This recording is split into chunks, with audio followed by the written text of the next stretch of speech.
Mummy, आज आप खाना बना लो। मुझे टेस्ट की तैयारी करनी है। वो क्या है ना, आज से मेरे टेस्ट शुरू हो रहे हैं और अगले महीने एग्जाम होंगे। ठीक है बेटी, माँ ने रूखेपन से जवाब दिया। अरे माँ, सच में टेस्ट है। मैं कोई बहाना नहीं कर रही। अच्छा, ठीक है, कोई बात नहीं, रश्मि की माँ अनीता ने झिड़कते हुए जवाब दिया।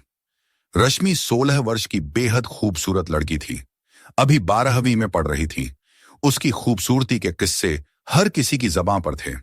रश्मि कई लड़कों के ख्वाबों की मल्लिका थी। रश्मि अपने वजूद से महफिल की शमा को रोशन कर देती और अपनी किरण को आशिकों के दिलों में इस कदर उतार देती कि मानो उसके बिना पूरी कायनात अंधेरे में समा गई हो। हुस्न के साथ ही तेज दिमाग सोने पे सुहागा होता है। रश्मि में ये दोनों खूबियां थीं। यही वजह थी उसके ऊंचे ख्वाब देखने की। वह एक मॉडल बनना चाहती थी और चाहती थी कि हर किसी की जुबान पर रश्मि रश्मि हो। इतनी मशहूर होने का सपना वह आंखों में संजोए थी। मॉडल बनने की इसी चाह में वह अपने जिस्म पर काफी ध्यान देती और खूब सज-धज कर कॉलेज या किसी फंक्शन में जाती। इतना सब होने के बावजूद रश्मि को अपने बुने ख्वाब अफसाने ही लगते, क्योंकि होशंगाबाद जैसे छोटे शहर में रहकर फेमस मॉडल बनना मुमकिन न था। फिर आज भी समाज में इस तरह के कामों को बुरी निगाहों से देखा जाता है। लेकिन रश्मि ने मन ही मन ठान लिया था कि उसे अपने ख्वाबों को हकीकत बनाना ही है, चाहे उसे किसी भी हद तक जाना पड़े। अपने ख्वाबों को पूरा करने के लिए वह सब कुछ न्योछावर करने को तैयार थी।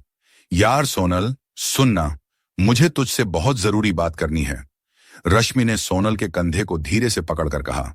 हाँ बोलना, क्या बात करनी है रश्मि? देख सोनल, तुझे तो पता है कि मैं खूबसूरत हूं। रश्मि की बात बीच में काटते हुए सोनल ने उसके चेहरे को एक आशिक की तरह पकड़कर कहा। सच में जान, तुम बहुत खूबसूरत हो। मैं तुमसे अभी इसी वक्त शादी करना चाहती हूँ। I love you. सोनल, यार मेरा मूड मजाक का नहीं है। मैं सीरियस बात कर रही हूँ और तुझे हंसी मजाक की लगी है। सुन रश्मि, मैं सच कह रही हूँ, तू बहुत खूबसूरत है। अच्छा ये सब जाने दे, अब बता क्या कह रही थी? रश्मि संजीदगी से बोली। मैं आगे की पढ़ाई के साथ मॉडलिंग भी करना चाहती हूँ। हाँ तो कर, तेरे लिए कौन सी बड़ी बात है, वैसे भी तू एकदम मॉडल है ही। सोनल ने रश्मि की हौसला अफजाई की। सोनल की बात सुन रश्मि ने कहा, तेरी सारी बातें ठीक हैं, लेकिन मॉडल कैसे बना जाता है? इसके लिए क्या पढ़ाई करनी पड़ती है, यह सब तो मुझे मालूम ही नहीं। हाँ रश्मि और सोनल ने गहरी सांस लेकर पूरी हवा को सिगरेट के धुएं के स्टाइल में मुंह बनाकर हवा में उड़ा दी। इस पर दोनों अपना सिर पकड़कर ऐसे बैठ गईं मानो कोई राह ना दिख रही हो। लेकिन किसी ने सच ही कहा है कि जहां चाह वहीं राह। परीक्षा की घड़ी नजदीक आ गई और परीक्षा के बाद जब रश्मि अपने दोस्तों से मिली तो सभी एक दूसरे से सवाल जवाब करने लगे। तभी वहां पंकज आ गया।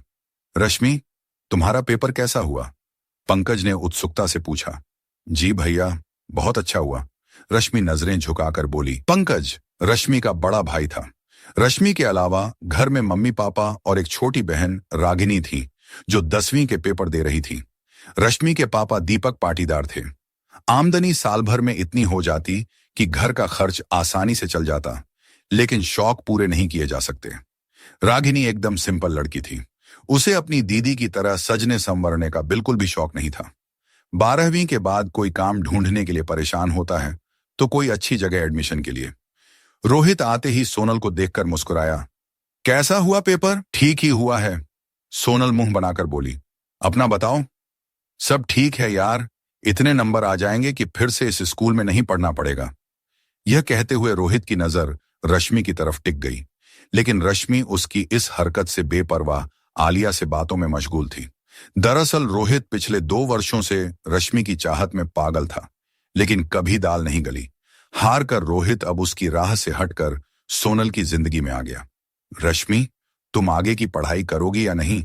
आलिया ने पूछा। हाँ आलिया, मुझे बीकॉम करना है, रश्मि ने जल्दी से जवाब दिया। इसके लिए तुम्हें बड़े शहर में दाखिला लेना होगा, सोनल तपाक से बोल पड़ी। रश्मि रेशम जैसे बालों को उंगलियों में नचाते हुए बोली, यही तो मुश्किल है, किस शहर जाऊं और किसके साथ। इसी उलझन में शाम हो गई और सभी एक दूसरे से गले मिलकर विदा लेने लगे। घर पहुंचकर रश्मि ने अपनी बाहों की माला मां के गले में डालकर जिस्म को ढीला छोड़ दिया। मां मुस्कुराते हुए बोली, बेटा क्या बात है, आज अपनी मां पर बहुत प्यार आ रहा है। मम्मी, आपसे एक बात कहूं, रश्मि झिझकते हुए बोली। अब रश्मि के सामने दिक्कत यह थी कि वह मम्मी से किस तरह बात शुरू करे और कहां से, लेकिन शुरू तो करना था। इसलिए उसने हिम्मत करके मम्मी से कहना शुरू किया, मम्मी, बात यह है कि मैं आगे की पढ़ाई के लिए बाहर जाना चाहती हूँ। यह कहने के साथ रश्मि अपनी मां की आंखों में आंखें डालकर बड़ी बेसब्री से उनके जवाब का इंतजार करने लगी। अनीता की सांस जहां की तहां रुक गई। उन्हें कुछ समझ नहीं आ रहा था कि इसका क्या जवाब दें, क्योंकि पति को अच्छी तरह जानती थी। कुछ लम्हों के बाद गहरी सांस छोड़कर ये कहते हुए खड़ी होकर जाने लगी कि इस बात की इजाजत तेरे पापा ही देंगे। रश्मि को एक पल के लिए ख्वाब टूटते हुए लगे, लेकिन दूसरे ही पल संभल कर बोली, मम्मी, आप पापा से बात कर लो। मुझे बड़ा शौक है कि पढ़ लिख कर आप लोगों का नाम रोशन करूं। अच्छा, ठीक है। मां ने इशारे से हामी भरी और अंदर चली गई। रश्मि का सोच सोच कर बुरा हाल हो गया था। अगर पापा ने मना कर दिया तो? नहीं, नहीं, ऐसा नहीं हो सकता। खुद ही सवाल करके जवाब भी खुद ही देती।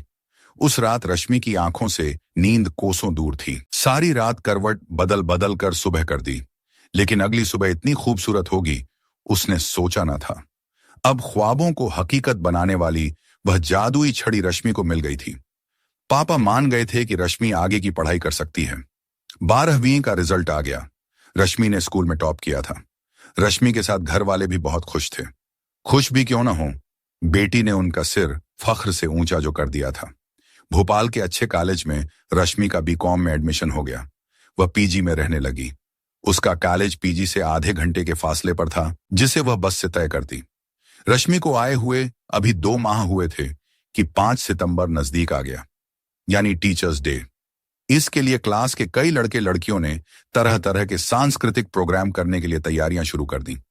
रश्मि को बड़ी जगह पर हुनर दिखाने का पहला मौका हाथ आया था, इसलिए वह किसी भी कीमत पर इसे गंवाना नहीं चाहती थी। लिहाजा वह भी डांस की प्रैक्टिस में जी तोड़ मेहनत करने लगी। कॉलेज में प्रोग्राम के दौरान सभी ने एक से बढ़कर एक झलकियां दिखाकर खूब वाहवाही लूटी, लेकिन अभी महफिल लूटने के लिए किसी का आना बाकी था। तू शायर है, मैं तेरी शायरी।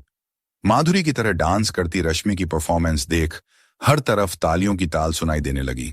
सभी की ज़बां पर यही गीत खुद ब खुद चलने लगा था। खैर, जब रश्मि स्टेज से ओझल हुई तब जाकर स्टूडेंट्स शांत हुए।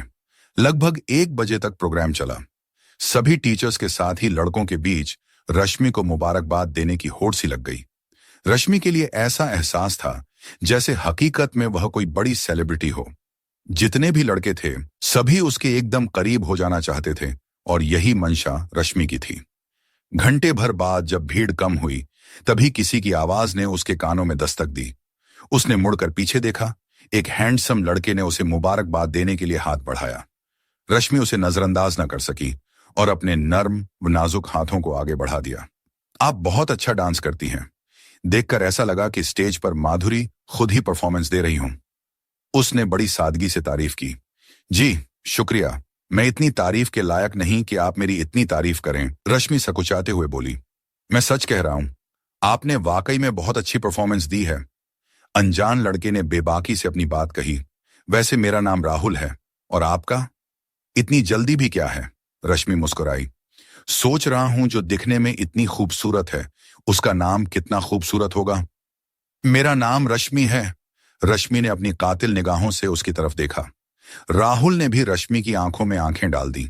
काफी देर तक दोनों एक दूसरे को बिना पलक झपकाए देखते रहे, जब तक कि राहुल ने रश्मि की आंखों के सामने अपनी हथेलियों को ऊपर नीचे करके कई बार इशारा नहीं किया। तब जाकर रश्मि सपने से जागी और लजा गई। आपसे मिलकर खुशी हुई, राहुल ने रश्मि के चेहरे को गौर से देखते हुए कहा। मैं पढ़ाई के साथ मॉडलिंग करता हूं। इतना सुनते ही रश्मि राहुल को देखते हुए सपनों के सागर में अटखेलियां खेलने लगी। उसने कुछ ही देर में न जाने कितने सपने अकेले ही बुन लिए थे। आप कहां खो गईं? बोलते हुए राहुल का चेहरा रश्मि के इतना करीब हो गया था कि गर्म सांसें एक दूसरे को महसूस होने लगीं। तभी रश्मि जागी, एक ऐसे सपने से जिससे वह जागना नहीं चाहती थी। जी, कहिए क्या बात है? रश्मि हड़बड़ाकर बोली। आप किस दुनिया में खो गई थीं? मैंने आपको कई बार पुकारा। राहुल मुस्कुराया। तभी उसका दोस्त रेहान आ गया और प्रैक्टिस पर जाने की बात कही। अच्छा रश्मि जी, मैं चलता हूं। अब आपसे कब मुलाकात होगी? अगर आप बुरा ना माने तो क्या मैं आपका नंबर ले सकता हूं? जी, क्यों नहीं? और रश्मि ने उसे अपना नंबर दे दिया। शायद यही उसके खुले आसमानों में परवाज करने के लिए कोई खुली फिजा मुहैया करा दे। रश्मि का राहुल को नंबर देना भर था कि कुछ ही दिनों में दोनों काफी देर तक बातें करने लगे। जो पहले कुछ सेकंड से शुरू होकर मिनटों पर सवार होकर अब घंटों का सफर तय करते हुए मंजिल की तरफ तेजी से बढ़े जा रहे थे। अब सवाल उठता है कि आखिर वे दोनों कौन से सफर को अपनी मंजिल मान बैठे थे। एक दूसरे का हमसाया बनकर औरों की आंखों में खटकने लगे। लेकिन इन सब बातों से रश्मि और राहुल बेपरवाह अपनी जिंदगी में मस्तमौला होकर हंसी खुशी वक्त बिताने लगे। एक शाम रश्मि ने राहुल को कॉल किया, लेकिन उसके किसी दोस्त ने कॉल रिसीव की। हेलो, आप कौन? आप किससे बात करना चाहती हैं? उधर से किसी लड़के की आवाज आई। मैं रश्मि बोल रही हूं, मुझे राहुल से बात करनी है। अभी वे बिजी हैं, ऐसा करें आप कुछ वक्त बाद फोन कर लीजिएगा। जी, आपका शुक्रिया। रश्मि अपनी आवाज में मिठास घोलकर बोली। करीब आधे घंटे के बाद उधर से राहुल का कॉल आया। हेलो डार्लिंग, यार क्या बताऊं, थोड़ा काम में बिजी हो गया था। कोई बात नहीं, रश्मि रूखेपन से बोली। समझने की कोशिश करो रश्मि, राहुल मनाने के अंदाज में बोला। सच कह रहा हूं, एक जरूरी काम में बिजी था। अच्छा, ठीक है, रश्मि ने तंज कसा। अभी तक आपका मूड सही नहीं हुआ। अच्छा, कॉफी पीने आओगी? राहुल विनम्रता से बोला। ठीक है, 1 घंटे बाद मिलते हैं। इतना कहकर रश्मि ने कॉल काट दी। 1 घंटे बाद जब रश्मि बताए गए पते पर पहुंची तो राहुल पहले से उसके इंतजार में बैठा था। क्या लोगी? राहुल ने पूछा। कुछ भी मंगा लो, रश्मि नजर उठाकर बोली। ठीक है, और राहुल ने 2 कॉफी का ऑर्डर दे दिया। राहुल, मुझे तुमसे एक बात करनी है, रश्मि संजीदगी से बोली। हाँ बोलो, क्या बात करनी है? बात यह है कि मैं मॉडल बनना चाहती हूं और इस काम में तुम ही मेरी मदद कर सकते हो। रश्मि उसकी तरफ देखने लगी। अच्छा, यह बात है, मैडम को मॉडल बनना है, राहुल बोला। हाँ, मेरी दिली ख्वाहिश है। ठीक है, मेरी कई लोगों से पहचान है और मैं खुद मॉडलिंग करता हूं, इसलिए डोंट वरी। मैडम, अब मुस्कुरा भी दो, राहुल उसे छेड़ते हुए बोला। इस बात पर रश्मि हंस दी और उसकी हंसी ने चारों तरफ अपनी चमक बिखेर दी। थोड़ी देर में कॉफी भी आ गई। दोनों गर्मजोशी से बातें करते हुए गर्म कॉफी का मजा लेने लगे। रश्मि को अब सुकून था, लेकिन एक डर भी। ये डर कैसा था, खुद रश्मि को नहीं मालूम था। फिर भी उसने आगे बढ़ने का फैसला कर लिया था। रश्मि राहुल के कदमों को फॉलो करते हुए पीछे पीछे तेजी से आगे बढ़ी जा रही थी। इन दोनों के पैर पहले फ्लोर में जाकर थमे। हेलो राहुल, उस अनजान आदमी ने कहा। हेलो सर, राहुल ने जवाब में हाथ बढ़ा दिया। सर, ये हैं रश्मि, मिस रश्मि, राहुल ने परिचय कराया। और रश्मि, आप हैं विकास सर, राहुल ने उस अनजान की तरफ इशारा करते हुए कहा। हेलो सर, रश्मि मुस्कुराकर बोली। सर, रश्मि की बचपन से बड़ी ख्वाहिश थी कि वह बड़ी होकर मॉडल बने, इसलिए मैं आपसे मिलाने लाया हूं। आप इसकी मदद कर सकते हैं। ठीक है, मैं इसके लिए कुछ करता हूं, विकास सर बोले। इसके बाद विकास सर ने रश्मि से कुछ सवाल पूछे। सभी चाय नाश्ता करके वहां से चल दिए। विकास सर अपने काम से दूसरी तरफ चले गए। राहुल और रश्मि इधर उधर बाइक से घूमने लगे। आज रश्मि काफी खुश थी, हो भी क्यों ना, आज उसके सपनों के पर निकल आए थे। काफी देर घूमने के बाद राहुल ने रश्मि से कहा, ऐसा है, इधर उधर घूमने से बेहतर है कि तुम आज मेरे रूम चलो, वहीं बैठकर ढेर सारी बातें करेंगे। रश्मि ने मारे खुशी के इस बात की तरफ जरा भी ध्यान नहीं दिया कि शहर में किसी लड़के के रूम में जाने के क्या माने होते हैं। रश्मि पहली बार राहुल के रूम में आई थी। राहुल किराए के मकान में रहता था और भी कई लड़के उसी मकान में किराएदार थे। इन सब बातों से बेपरवाह रश्मि वहां आ गई थी। राहुल रूम में अकेला रहता था, इसलिए उसे किसी के आने का कोई डर नहीं था। राहुल का कमरा देखने में अच्छा था, लेकिन सारा सामान इधर से उधर तक बिखरा था। राहुल, तुम्हारा रूम कितना गंदा है, लगता है कभी इसकी सफाई नहीं करते। अब कौन रोज रोज सफाई अभियान चलाए, राहुल एकदम पास आकर बोला। थोड़ी देर बात करते हुए राहुल रश्मि से एकदम सटकर बैठ गया और उसके कंधे पर अपने हाथों को रख लिया। रश्मि के कुछ न कहने पर उसका हौसला बढ़ गया और अचानक से रश्मि के नाजुक गालों को चूम लिया। ये क्या कर रहे हो, रश्मि उसके पास से हटते हुए बोली। लेकिन उसी पल राहुल ने पागल आशिकों की तरह उसका हाथ पकड़कर खींच लिया।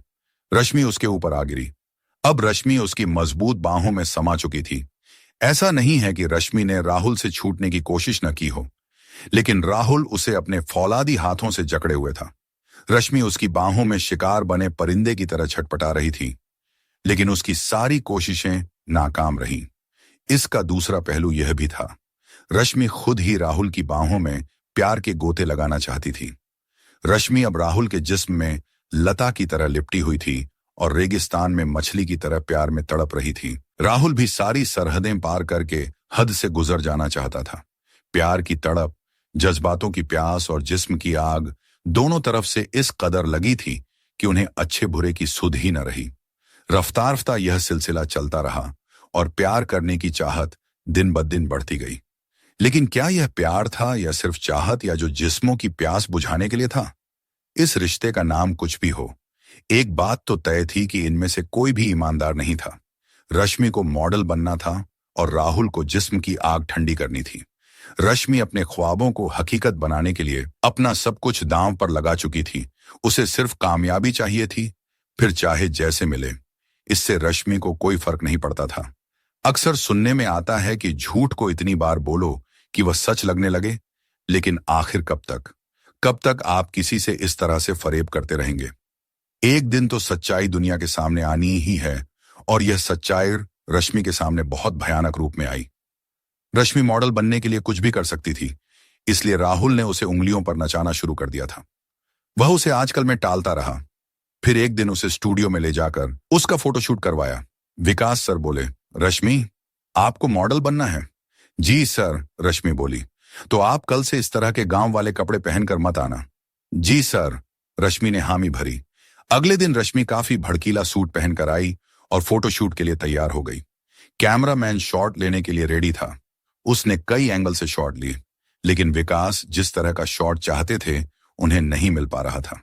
वे उठ खड़े हुए और रश्मि को डांटते हुए बोले कि तुम्हें इतना भी नहीं मालूम कि कैसे कपड़े पहनकर आया जाता है। फिर उन्होंने कैमरामैन से डिजाइन किए ड्रेसेस लाने को कहा।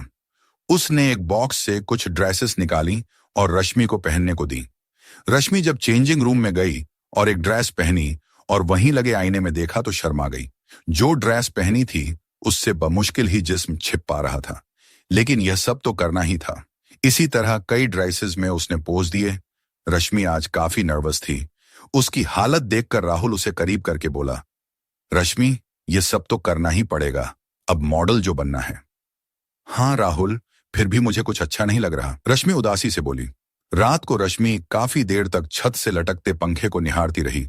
क्या मैं जो कर रही हूं वह ठीक है, या मॉडल बनने के चक्कर में किसी दलदल में फंस गई हूं?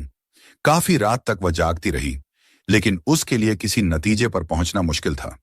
एक तरफ बचपन से पाला हुआ ख्वाब था, तो दूसरी तरफ ख्वाबों को हकीकत में बदलने का मौका, और इस मौके में कई तरह के खौफनाक मोड़। आज रश्मि का फोटोशूट भोपाल से बाहर एक फार्म हाउस में होना था, इसलिए थोड़ी देर बाद रश्मि तैयार होकर राहुल की बाइक पर शहर से दूर किसी हाईवे पर फर्राटा भरते हुए चली जा रही थी। करीब 40 मिनट बाद उनकी बाइक हाईवे से उतरकर एक ऊबड़ खाबड़ सड़क पर हिचकोले खाते हुए मंजिल की तरफ बढ़ी। एक आलीशान फार्म हाउस के सामने आकर रुकी। राहुल ने हॉर्न बजाया। गेट खुला, फिर दोनों अंदर साथ गए। वहां जाकर रश्मि ने देखा कि फार्म हाउस काफी बड़ा है। सामने ही उसे विकास सर नजर आ गए। रश्मि ने नमस्ते कहा। इसके जवाब में विकास सर ने भी। अंदर जाकर रश्मि ने देखा तो खाने पीने का इंतजाम पहले से ही था।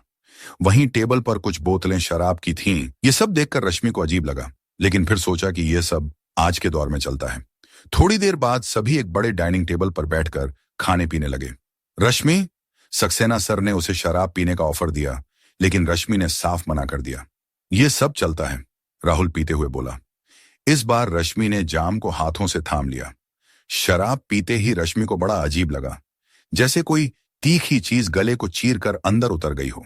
विकास सर और राहुल पर शराब का सुरूर चढ़ा तो उन्होंने इधर उधर की भद्दी बातें करनी शुरू कर दी। थोड़ी ही देर में विकास सर ने रश्मि को अपने पास बुलाया और हाथ पकड़कर उसे अपनी गोद में बैठा लिया और छेड़खानी करने लगे। सर, आप क्या रहे हैं, ये सब गलत है, रश्मि ने कहा। लेकिन सही और गलत की किसे परवाह थी?